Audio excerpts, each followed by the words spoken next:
And you got my point. So we saw so many different leaders. So leadership is not one size fits all. Personally, I inspired to be number 4, but I think on my daily life, I look like number 1 in a more extreme. But really, it's such a concept, old as human civilization itself, but up to today, we cannot define it. You know it when you see it. You know that there is a leader despite it doesn't have to do with education or with the position or with hierarchy. It can be from the barista to a CEO.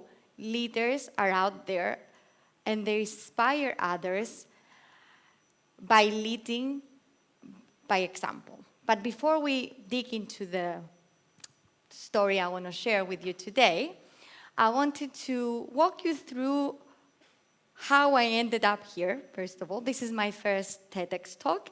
Thank you, Gala, and thank you, David, for the support. So the topic was sent over. I was so excited. Yeah, TEDx. And then anxiety kicked over. I thought, okay, greatest TEDx talks from experience. I went through great organizations, amazing leaders, great CEOs. Who can I pick to be inspired from?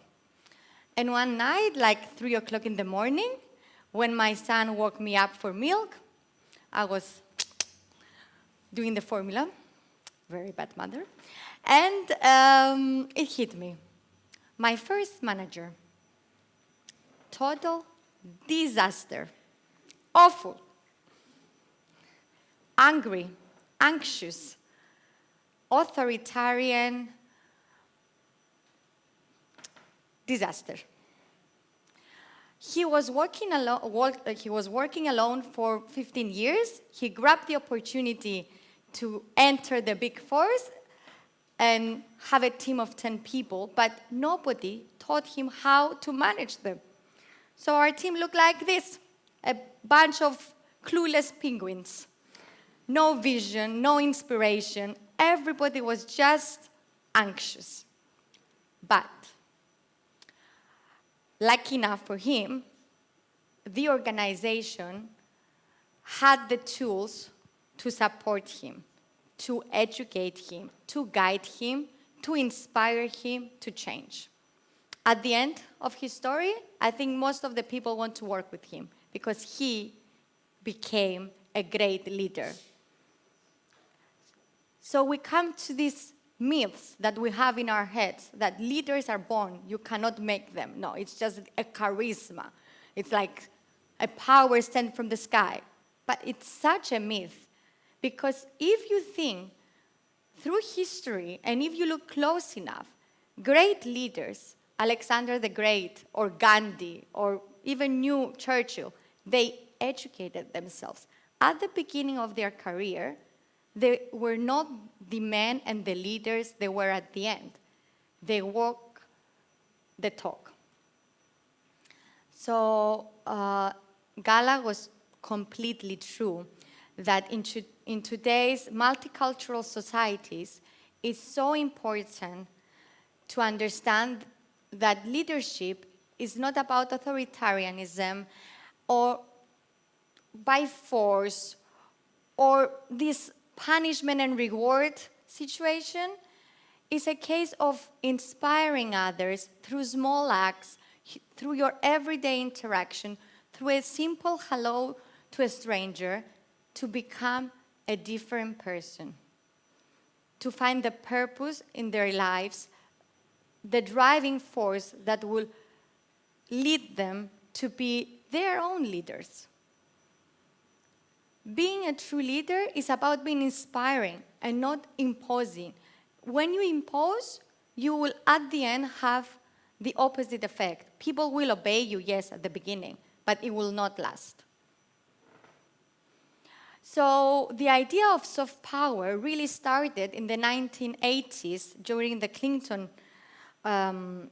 government, where the Secretary of Defense, out of all the people, realized that the best form of propaganda is not propaganda. It's when you manage to inspire people to achieve the outcome you want them to achieve, but not through payment and not through force, but by leading them, inspiring them, and guiding them. So what does soft power in leadership really means? Is modeling a behavior that you would like the others to behave with. So when you walk and you would like to be surrounded by people that are happy and are inspiring, you cannot just wake up in the morning and never say hello to anybody and just expect somebody to inspire you. You must start the change. We must foster a culture that we don't expect others to inspire us. We need to find the inspiration within us. And it's so important because, as my first example, soft power can only be effective if the organization educates themselves and its people to support it. Without education, understanding, and guidance, soft power and people using soft power will never find themselves walking the talk. They will be lost in an authoritarian world. People will be leaving the work. We see many companies that are wondering, oh, but why so many people leave? And why they go to this company that is so soft? It's not soft, it's inspiring. So, I use the male example. I have many great leaders that are female. But out of all these women, I chose to use a man.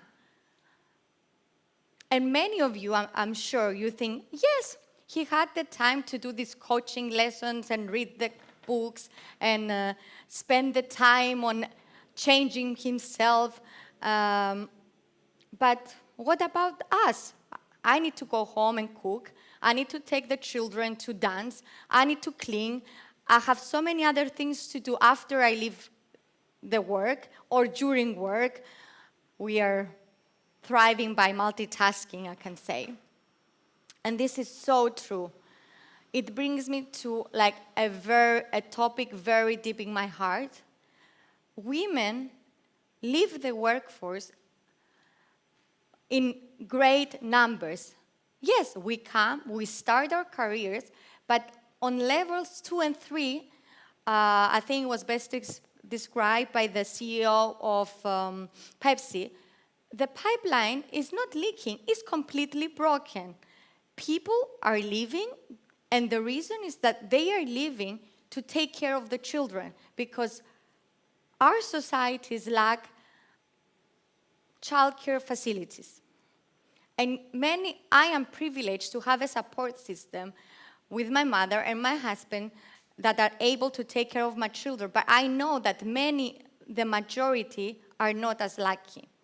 And this is why it's so important for organizations to realize that diversity and inclusivity comes by providing women with child care, with excellent child care facilities.